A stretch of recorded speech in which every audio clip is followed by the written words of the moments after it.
Kumusta mga kababayan, meron po tayong update sa inyo ngayon tungkol naman po ito sa mga pahayag ni Atty. Macalintal. Tungkol nga po ito pa din sa napipintong pag-postpone na BSKE sa November 2, 2026. Pakinggan po natin yung kanyang mga pahayag tapos sa dulo na lang ulit tayong bibigay ng konting opinion.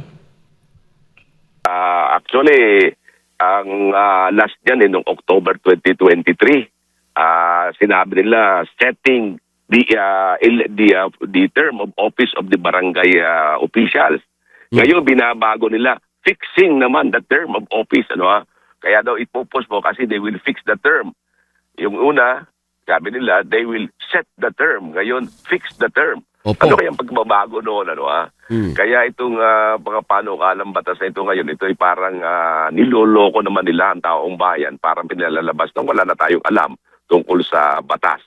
Kaya itong hindi naman po pwedeng basta lamang magkaroon ng postponement in the guise of fixing the term of office of the barangay officials. Nilalabas nila, kunwari, if i-fix nila ang term to 5 years, Yeah. sa ngayon ay 4 years, gagawin na daw nilang 5 years.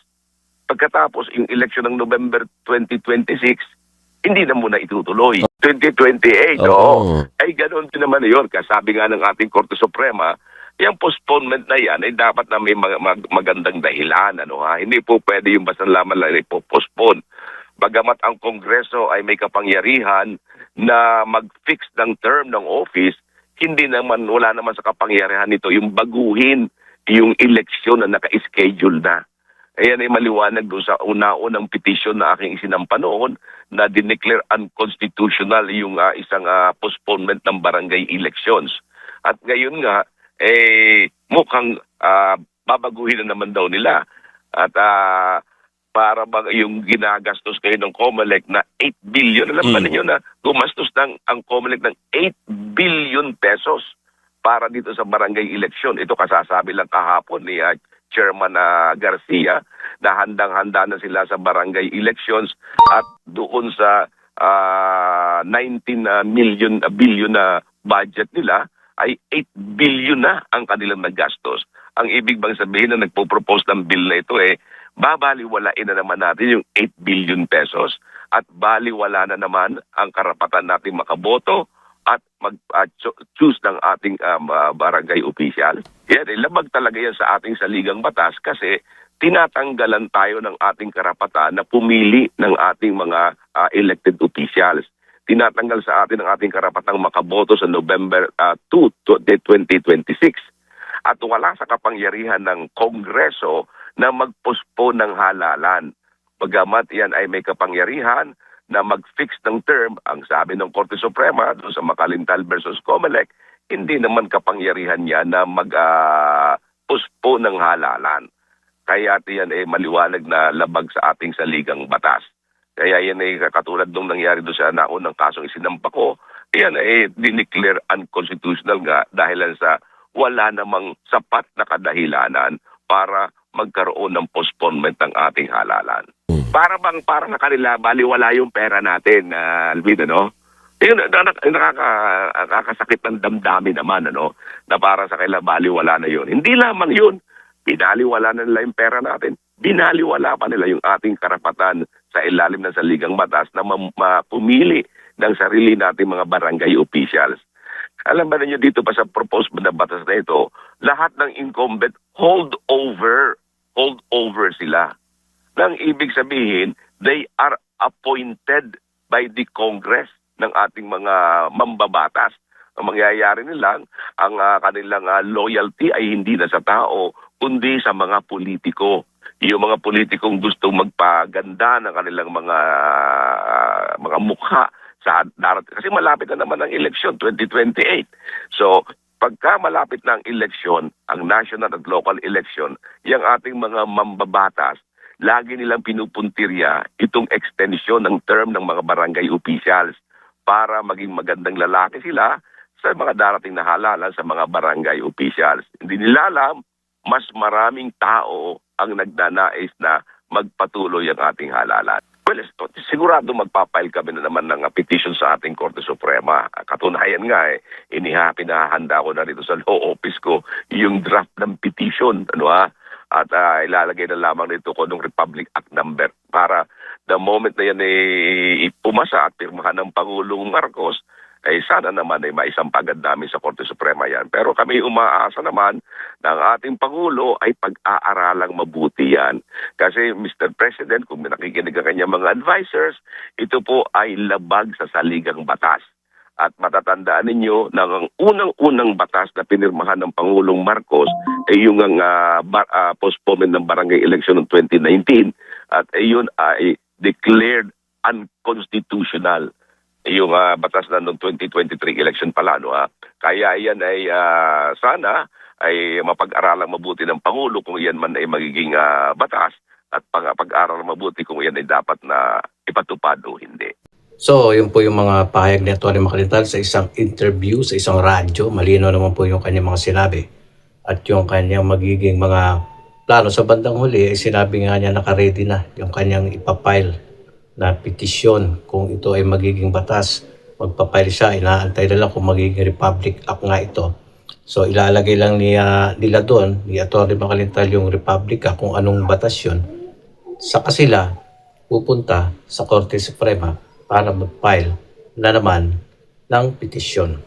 Ngayon, di natin alam kung magiging unconstitutional o constitutional dahil nga itong term setting bill na pagbigyan ng Korte Suprema na naaayon sa Constitution kasi nga ay term setting bill. Sabi ko nga nakaraan, doon pa lang sa term setting bill, dapat ginawa na nilang 5 years kung gusto nilang lubos-lubusin. But 3 years yun, na ginawang 4 years. Tapos ngayon na naman, fixing of term. Pareho lang yun sa term setting bill.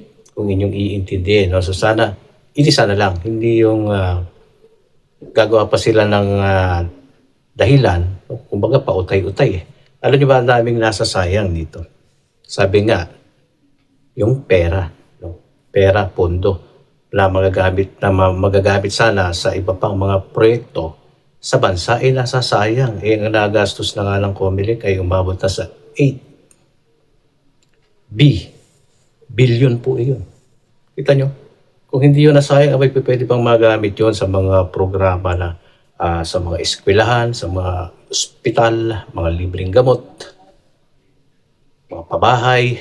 Maraming magagamit po yun. Lalong-lalo na siguro yung mga sa senior citizen, pagpapaayos ng mga daycare, kayang-kaya yan, sa 8 bilyon, maraming magagawa. Ito, nasasayang. Kung gusto nyo magtipid, ituloy nyo ito. Yun lang kasi itong lagi kong binabanggit sa mga ibang mga mambubutas, mambabatas. Sige, sabi natin mambubutas. Hindi natin lalahatin, pero meron yang ganyan. Totoo po yung ating sinasabi na yan. No? So pagpuspo na yan ay personal na interes. Unang-una, mababaw yung dahilan. Krisis sa enerhiya. Nakapag-adjust na po ang ekonomiya diyan. Hindi sa atin ang gera. No? Iran war yan, US war yan. Walang gera sa atin. Sabi nila may krisis tayo eh.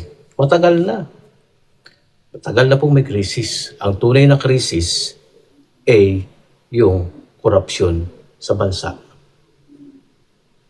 Hindi yung krisis sa enerhiya.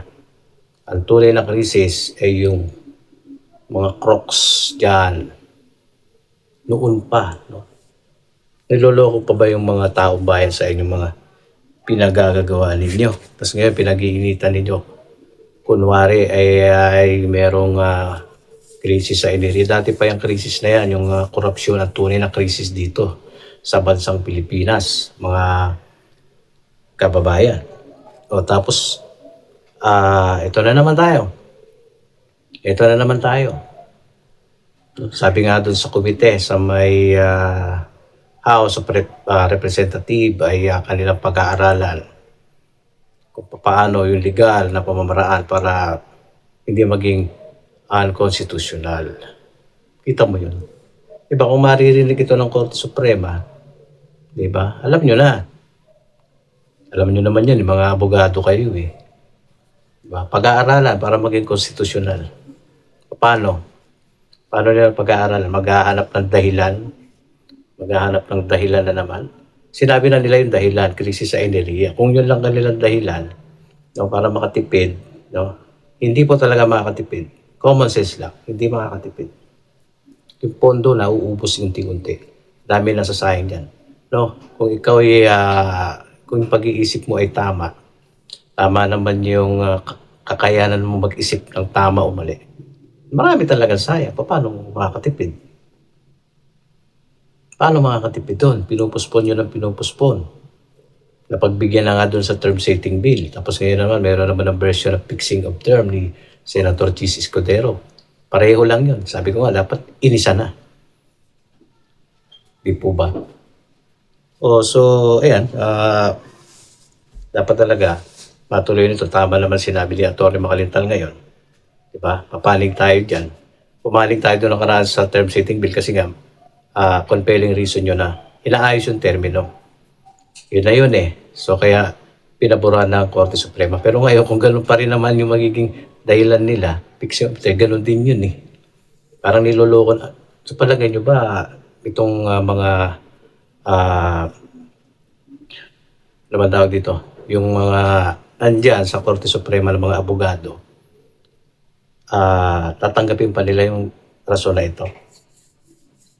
Malamang ganun din sabihin dyan. Merong abogado yan na magsasabi na sana sa term setting bill pa lang ginawa nyo ng 5 years, hindi yung ngayon na naman para lang mapospon ninyo. Pag ganun nangyari, siyempre yan, mayroong magpapile ng yan, namumuna si Atty. Makalintal dyan. Pipetisyon, magiging unconstitutional ito. Kaya lang, ang epekto na naman nito, ayun na nga, baka mapospon na naman. At doon na yung mga nasayang, masasayang. So magkakaroon na naman ulit ng panibagong voters registration. Gastos na naman yan. Saan na yung 8 bilyon? Wala na yun. Parang tinapon lang. Sayang, isipin nyo mabuti. Hindi practical kung pagtitipid.